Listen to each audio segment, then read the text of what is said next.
Okay, hi.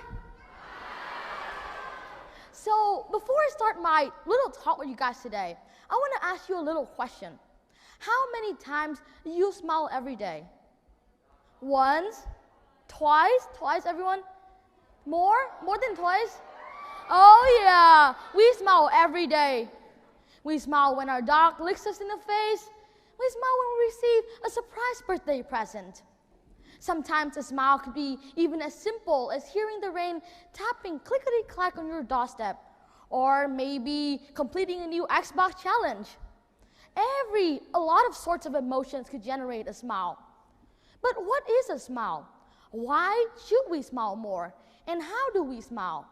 Today, I'm going to answer these questions. So the science behind a smile. First of all, I'd like to talk about its definition. Anyone of you know what a smile is? What a definition of a smile is? A smile is the peak of emotions. It is the highest emotional content. It is like the extreme sensation of joy and of happiness. Well, I guess I'm extreme all the time then.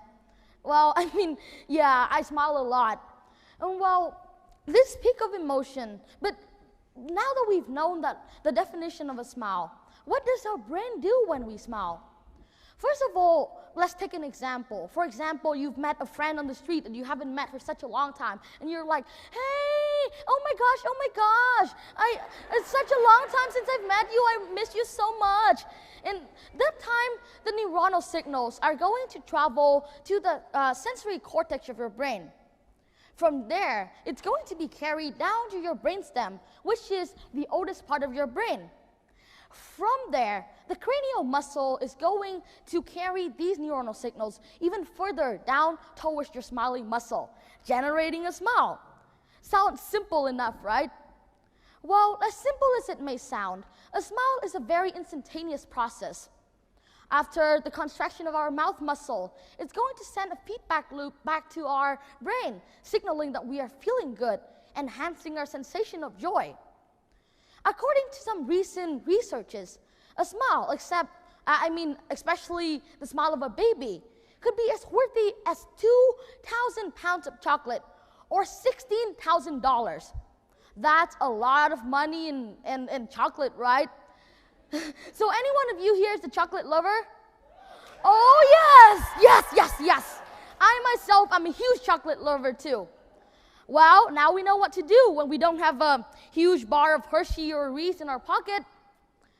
So some of you here may be thinking, oh, this guy is so boring. Why is he lecturing us about science? I want to go back home and play Minecraft.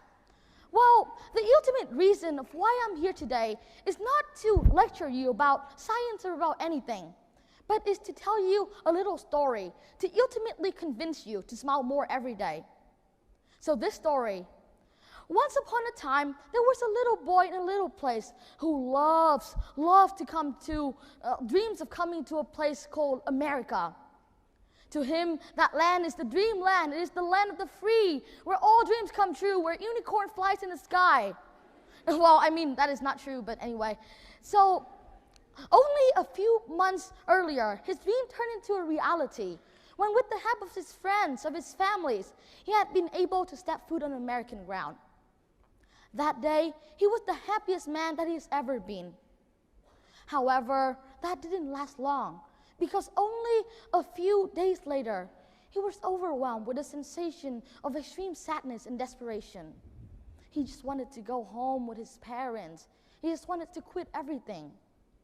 Everywhere he looked was the sight of his families, of his friends.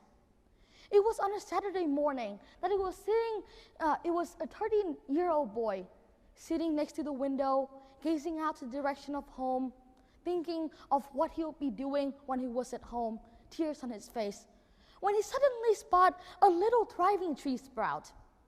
It was as small as his fingertip, like this small.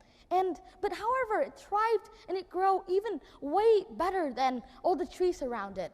It had kind of a life to it. At that exact moment, the boy felt like smiling, and he smiled. And that smile made he know the definition of the word happy again. And without that smile, without that familiar sensation of seeing this thriving tree sprout and remembering of home, you would never be able to stand on this amazing stage with this mesmerizing crowd of people talking about the science of smiles. You don't know what little things could do to you. Well, I am that little boy.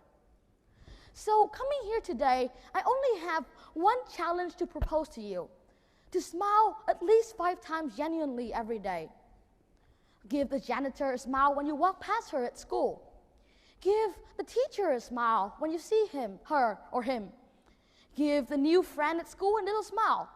Give your parents a huge hug and a big smile when you come home from school. They deserve it.